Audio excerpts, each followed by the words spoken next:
सभी प्यारे छात्रों का एक बार फिर से स्वागत है और अध्याय 3 में आगे बढ़ते हुए आज हम करेंगे उदाहरण 9।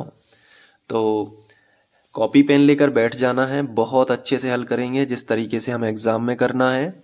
तो दोनों चीज़ें हो जाएंगी, समझ भी आ जाएगा आपको और आपका नोट्स भी बन जाएगा। तो सवाल दिया गया है कि विलोपन विधि का प्रयोग करके निम्न रैखिक समीकरण युग्म के सभी संभव हल ज्ञात कीजिए। एक सवाल दिया गया है जिसे हमें विलोपन विधि से हल करना है। तो हालांकि विलोपन विधि मैंने आपको डिटेल में पहले वाले वीडियो लेक्चर्स में समझा चुका हूं अच्छे से, तो आप प्लेलिस्ट जरूर चेक कर लेना। यहाँ भी हम लोग डीपली अच्छे से समझेंगे। तो दो समीकरण दिए गए हैं, ये समीकरण युग्म कहलाते हैं। तो सबसे पहले हमें क्या लिखना होता है, दिए गए समीकरण युग्म। तो चलिए फिर दोनों समीकरण हम लिख लेते हैं। पहला समीकरण है 2x धन 3y बराबर 8। इसे हम बना लेंगे समीकरण 1। ठीक है, विलोपन विधि में डायरेक्ट ही समीकरण बनाते हैं। और दूसरा है 4x धन 6y बराबर 7। इसे बना लेते हैं हम समीकरण 2। यहाँ तक कर लोगे? ठीक है, स्टेप बाय स्टेप अच्छे से समझते जाओ, सब कुछ बनेगा। सबसे पहले क्या करना है कि समीकरण 1 और 2 में आपको विलोपन विधि का यूज करना है। विलोपन विधि में क्या होता है, या तो x का मान विलुप्त कर दो या फिर y का मान विलुप्त कर दो। विलुप्त करना मतलब गायब करना। देखो कैसे, मैं y को गायब करता हूं। देखो कैसे करता हूं, ये y के साथ में कितना लिखा है 6, तो ये y का गुणांक कहलाता है। ऊपर बताओ y के साथ में कितना लिखा है 3, तो ये y का गुणांक 3 है। तो क्या करना है कि ऊपर वाले समीकरण में भी देखो 3 पद हैं, 1 2 और 3, और नीचे वाले समीकरण में भी 3 पद हैं, 1 2 3। तो क्या करना है कि जो नीचे वाले समीकरण में y का गुणांक है ना 6, ये गुणा करेगा ऊपर वाले समीकरण के तीनों पदों में। समझ पा रहे हो ना? फिर से समझो, नीचे वाले समीकरण में जो y का गुणांक होता है, जो कि 6 है यहाँ पे, ये 6 ऊपर वाले समीकरण के तीनों पदों में गुणा करेगा और इसके बाद इसका उल्टा होगा। मतलब अब नीचे वाले समीकरण के तीनों पदों में कौन गुणा करेगा, समझ गए ना? ऊपर वाले y का गुणांक, यानी इसका गुणा इन तीनों में होगा, सीधी सी बात है, और इसका गुणा इन तीनों में होगा। तो चलिए लिखते हैं, क्या लिखोगे? समीकरण 1 में किससे गुणा करना है बताओ, अगर समझ आया है तो। समीकरण 1 में 6 से गुणा है ना, ये 6 नीचे वाला देखना है। 1 में 2 का देखना है और 2 में 1 का देखना है। तो समीकरण 1 में गुणा होने जा रहा है तो 2 का देखना है। 2 में कितना है y के साथ में 6, 6 से गुणा। तथा, अब तथा शब्द यूज करना है क्योंकि अब समीकरण 2 की बात करेंगे। तथा फिर लिखोगे समीकरण किसमें, 2 में।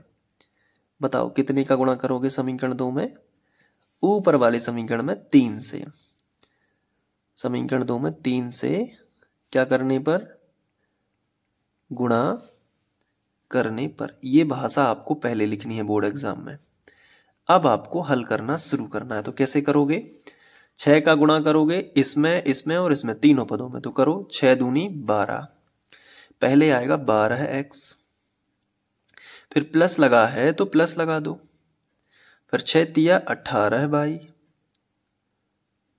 बराबर लगा है तो बराबर लगा दो, फिर 6 का इसमें भी होगा तो 6 8 48, और एक नए प्रकार का समीकरण मिलेगा जिसे हम समीकरण 3 बना लेंगे। बताओ यहां तक समझ आया? ठीक है, अब क्या करोगे? अब जैसे 6 का इन तीनों में गुणा किया है, उसी प्रकार अब 3 का गुणा होगा इन तीनों में। कितने का? 3 का। तो 3 का इसमें होगा, 3 का इसमें होगा, 3 का इसमें होगा। चलो करते हैं। 3 चौके 12, तो 3 चौके कितना हो गया 12x। ठीक है, प्लस है तो प्लस, चिन्हों का नहीं होता, चिन्ह जैसे रहेंगे वैसे ही रहेंगे, सेम टू सेम। 6 तिया 18y और बराबर 7 तिया 21। इसे बना लेंगे समीकरण नंबर 4। अब हमें यहां पे आप x को भी हटा सकते हो, y को भी हटा सकते हो, क्योंकि सवाल ही ऐसा फंसा है कि दोनों समान है, लेकिन मैं y को ही हटाऊंगा। देखो अभी तो ये कट नहीं रहे हैं, लेकिन काटना है तो कैसे कट सकते हैं, जब हम लिखेंगे यहाँ पे घटाने पर। तो हम घटाने पे लिखेंगे तो कैसे कट जाएंगे मैं आपको बताता हूं। जब भी हम लिखते हैं घटाने पर तो नीचे वाले समीकरण के सभी पदों के चिन्ह बदलते हैं। तो चिन्ह बदलने से पहले उनके असली चिन्ह लगा लेना। जैसे 12x के आगे कुछ भी नहीं है तो वो प्लस का है, ये तो प्लस लगा ही है, और 21 के आगे कुछ भी नहीं है तो ये प्लस का है। तो इनके चिन्ह अब बदल दो, क्योंकि घटाने पर जब भी हम लिखते हैं तो नीचे वाले समीकरण के चिन्ह बदलेंगे। तो ये प्लस का है तो इसमें गोला लगा दो और माइनस का कर दो, ये प्लस का है इसमें गोला लगा दो और माइनस का कर दो, बदल दो चिन्ह। ये प्लस का है तो इसमें गोला लगा दो और माइनस का कर दो, और नीचे स्केल से एक अच्छी लाइन खींच देना है। ये देखो, अब ये लाइन खींचने के बाद देखो क्या क्या हुआ है। प्लस का 12 है और माइनस का 12 है, ये कट जाएगा। प्लस का 18y है, माइनस का ये भी कट गया। तो क्या आ गया, 0 आ गया दोनों का। अब 2 बराबर का 1 बराबर लगा के 48 में से 21 घटाओगे तो 27 बचेगा। अब आप सोच रहे हो कि x भी विलुप्त हो गया, y भी विलुप्त हो गया, इसका मतलब क्या है। आप लिखोगे कि 0 के बराबर कभी 27 नहीं हो सकता, तो लिखोगे जो कि असत्य है, जो कि असत्य है। अब इस सवाल में इस तरीके से हो गया है तो विलोपन विधि अब आगे नहीं हो पाएगी। तो लिख देना कि जो कि असत्य है, अतः दिए गए समीकरण युग्मों का कोई हल नहीं है। तो इस तरीके से आपको लिखना है कि अतः दिए गए समीकरण युग्मों का कोई हल नहीं है और इसके आगे हल नहीं होगा। अब एक्स वाई खत्म हो गया, क्योंकि यहाँ पे तो ये इसमें कोई हल नहीं है, और इस पर अगर ग्राफ में खींचेंगे तो समांतर रेखाएं मिलेंगी इसकी। अगर आगे डीपली पढ़ना चाहते हो तो मैं बता रहा हूं। तो अब इसको इतना ही नोट कर लो यहां से।